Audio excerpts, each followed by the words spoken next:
Bonjour à toutes et à tous. Oui, Carla Balthus, merci d'avoir accepté notre invitation. Bonjour Kala, bonjour à tous les auditeurs et téléspectateurs de la première. Vous êtes la présidente du MEDEF Mayotte et de Pôle emploi, mais également à la tête de la société Carla Mayotte Transport Balthus, CMTB, Carla Mayotte Transport, qui a connu une grève récemment des salariés qui voulaient, entre autres, une augmentation de salaire. En réponse, vous avez promis des sanctions pour une grève que vous avez qualifiée d'illégale. Alors je vais quand même faire un petit rectificatif. Donc ce matin, je suis bien invitée en tant que la responsable de l'entreprise CMTB. J'ai beaucoup de casquettes, entre autres, en plus de celles que vous avez nommées. Il y a des sanctions qui sont peut-être envisagées. Aujourd'hui, il n'y a aucune décision qui n'a été prise. Seulement, comme tout le monde le sait, le chef d'entreprise a un pouvoir disciplinaire. Donc il y a eu effectivement un mouvement illégal. Il y a eu des explications, on va développer tout ça ce matin. Et donc, il y a peut-être des sanctions qui sont envisagées, mais pour l'instant, il n'y a aucune décision qui est prise, et ni le type de sanction qui sera prise. Il n'y a rien qui est encore proclamé, mais c'est juste envisagé. Pourquoi vous envisagez justement ces sanctions Parce que j'ai envie de dire, la France est un pays de droit et le droit de grève existe. Pourquoi aujourd'hui sanctionner ces salariés? Tout d'abord, moi, je ne qualifie pas ce mouvement de grève pour ma part. Et donc, il faudrait quand même un petit historique pour rétablir quelques vérités. Zakweli, c'est bien la vérité. Donc, moi, je suis partie en Guyane pour des raisons familiales, d'où je suis originaire. Et donc, j'ai bien prévenu tous mes représentants de personnel, puisque nous avons eu récemment des élections de notre Conseil social et économique. Donc les 4 représentants, les 2 titulaires et les 2 suppléants, ont bien été prévenus de mon absence et de mon retour programmé pour le 25 mars, en tout cas pas forcément sur Mayotte, puisque je devais animer en partie le séminaire sur les prud'hommes le 23, donc, mais en tout cas je devais reprendre mes fonctions de directrice le 25 mars. Donc cette information a été donnée aux représentants. Et pourtant, moi, je vous assure que ce matin, je viens, mais en n'ayant pas vraiment jusqu'à maintenant toutes les explications de comment on a pu arriver à une telle dérive. J'ai reçu un message suite à un caillassage le 13 mars. Donc, j'ai appelé les représentants. Il n'y en a qu'un seul qui a voulu me répondre. Et donc, il me dit, écoutez, madame, on subit trop de caillassage, trop d'agressions. Ça ne peut pas continuer comme ça. Il faut qu'on marque le coup. Mais ça arrive très souvent et dans, donc, dans le secteur il me du dit qu'il y aura transport. Oui, mais nous, on est les plus touchés, puisqu'on a la plus grosse flotte après Matisse. On est les plus touchés. Et on a toujours été solidaires de... sont en droit de récré. On a toujours été solidaires de tout le monde. Et là, par contre, il n'y a pas eu vraiment de solidarité autre. Mais c'est pas grave, parce que ce n'était pas un mouvement de solidarité. L'histoire le prouve après qu'il n'y a pas de solidarité. Ce mouvement n'a pas été fait en solidarité de ce qui s'est passé. Donc, on me dit, le délégué me dit que c'est juste un mouvement d'une journée pour le 14 mars, suite à ce caillassage. Finalement, et on reprendra le travail. On reprendra le travail le 15. Et au final, non, le travail n'a pas été repris. Un plateau de revendications m'a été adressé le 17 mars, c'est un dimanche, dans la nuit. Et 13 revendications venues tomber du ciel, qui n'ont rien à voir. Parce qu'au final, en même temps, c'est des salariés. Dans tout ça, on ne parle pas du problème de l'insécurité. Peut-être qu'ils en ont profité aussi pour avoir d'autres revendications sur l'augmentation des salaires. Mais quelque part, j'ai envie de dire, c'est normal, non? Vous avez dit qu'il y a un droit de grève, parce que tout cela, bien sûr, est légiféré. Pourquoi ce mouvement est illégal? C'est la question que l'on doit se poser. Pourquoi ce mouvement est-il illicite? Ce mouvement, il est illicite parce que, premièrement, nous assurons du service public, nous transportons les élèves, c'est du transport scolaire, nous transportons les élèves sur leurs cours, nous transportons les personnels pour l'État. Donc tout ça, c'est du service public. Deuxièmement, pourquoi? Parce qu'il y a eu délit d'entrave à la liberté de travailler. Parce que ce sont 2-3 personnes. Vous savez, quand on a parlé le 13 de débrayage, en réalité, j'ai eu 2 représentants qui ont bien voulu me répondre. Il y en a un qui m'a dit, oui, c'est vrai, c'est juste pour une journée. Le deuxième m'a dit, je suis même pas au courant, madame. Je vais voir avec les autres et je vous dirai ce qu'il en est plus tard. Donc, délit d'entrave de travailler parce que ce sont des gens qui sont venus un matin, qui ont bloqué tout le monde. Et par la suite, qui n'ont fait que ça, bloquer, barricader, mettre des pneus, tentative d'incendie, etc. Et troisièmement, il y a eu des menaces. Donc, le 14 mars, tout le monde sait ce qu'à Mayotte, on appelle un doua. Le vendredi, ils ont fait faire un doua. Donc, c'est une menace sur des sermons coraniques, etc. Et donc, il y a des salariés qui se sont trouvés piégés parce qu'on leur a dit que si vous ne quittez pas ce mouvement, il va vous arriver les plus grands malheurs du monde. Donc, ce mouvement, vous voyez bien qu'on n'est pas dans le code du travail. On n'est pas dans ce qu'on appelle le droit de grève comme il se doit. En plus de ça, ce ne sont pas des délégués syndicaux. Ils demandent des revendications. Ce n'est pas leur rôle. Ensuite, ils demandent une prime de risque de 200 €, comme si c'est ce qui va arrêter les caillassages. Ce n'est même pas prévu dans la convention collective du transport, pour vous dire. Ils demandent une augmentation de 20% de masse salariale, sachant que nous, on a eu, avec les 35 heures, une augmentation naturelle de 11%.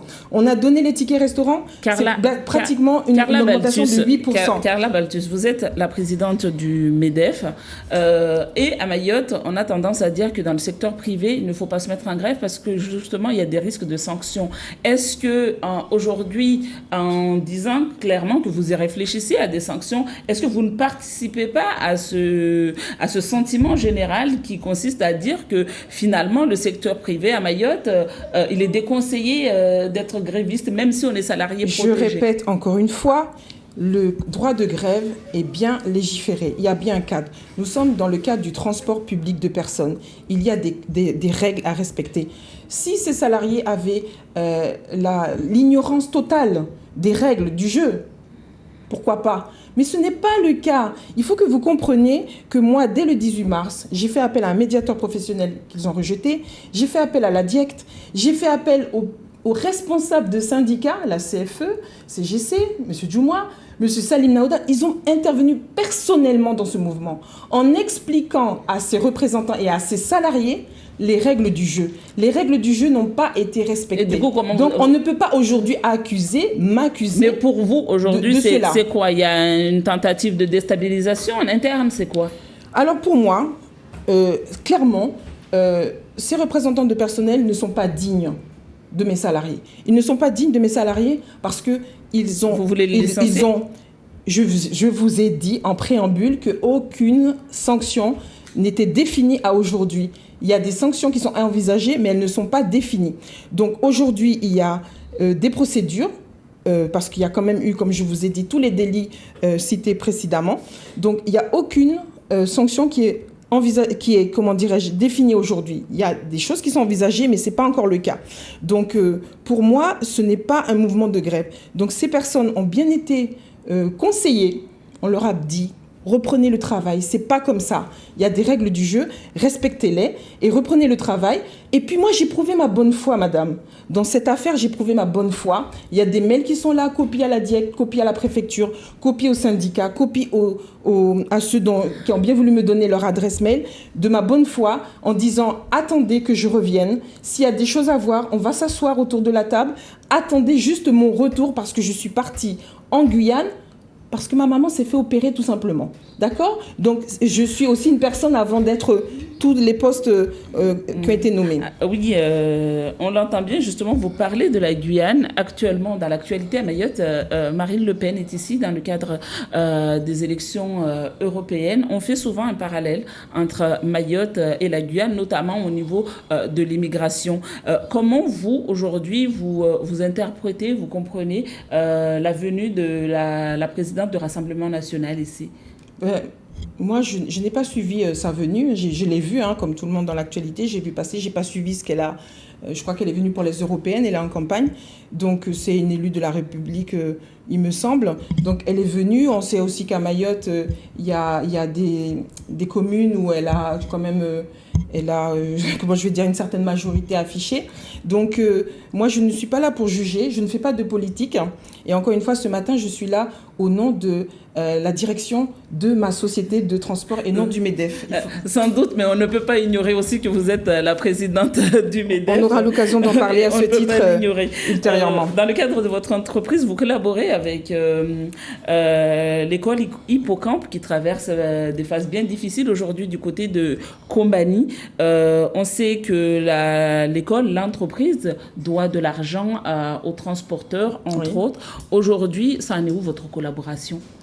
Écoutez, moi j'ai été effectivement transporteur sur ce collège. On a assuré le transport jusqu'à récemment, on a été payé finalement il y a peut-être 1 ou 2 semaines de 4 000 €. Il n'y a rien à cacher.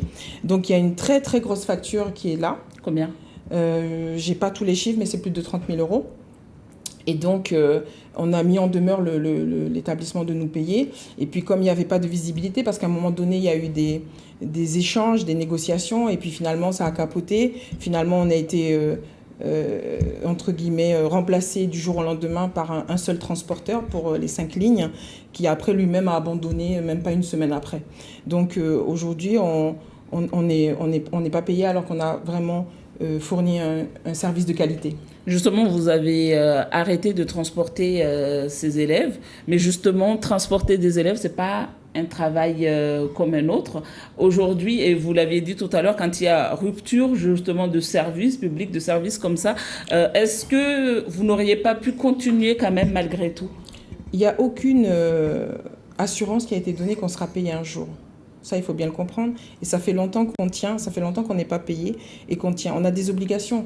Je veux dire, moi, sur le véhicule concrètement qui fait ce service, j'ai 3 050 € de mémoire de crédit par mois, j'ai un conducteur à payer, j'ai le carburant et je ne suis pas payé.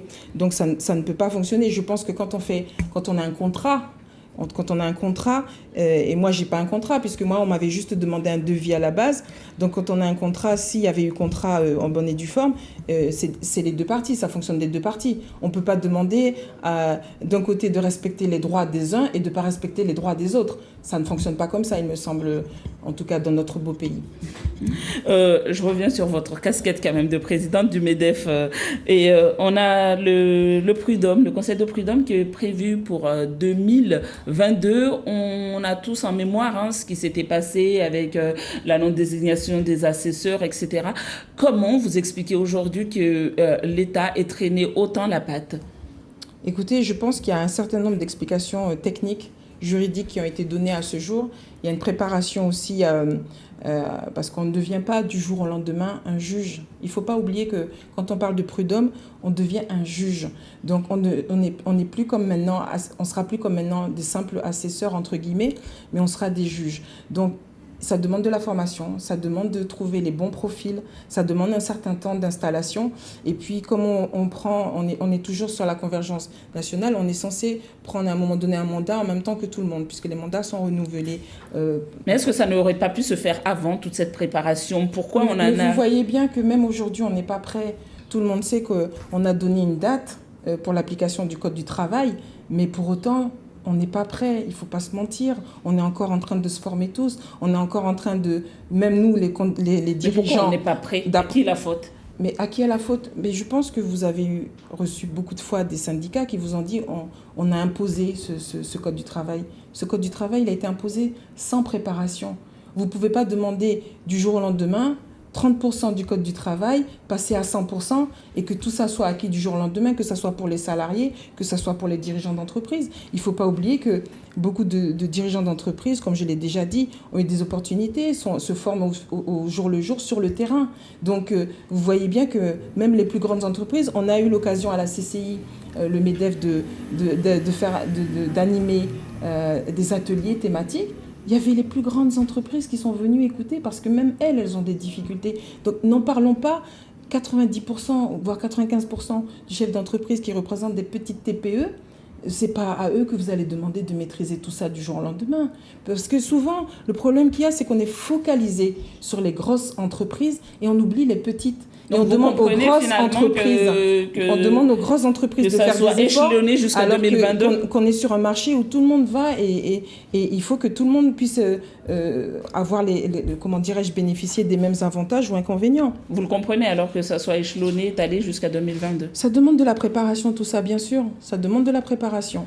Merci beaucoup, Carla Balthus, d'avoir été l'invitée de Zakweli ce matin. Merci à vous.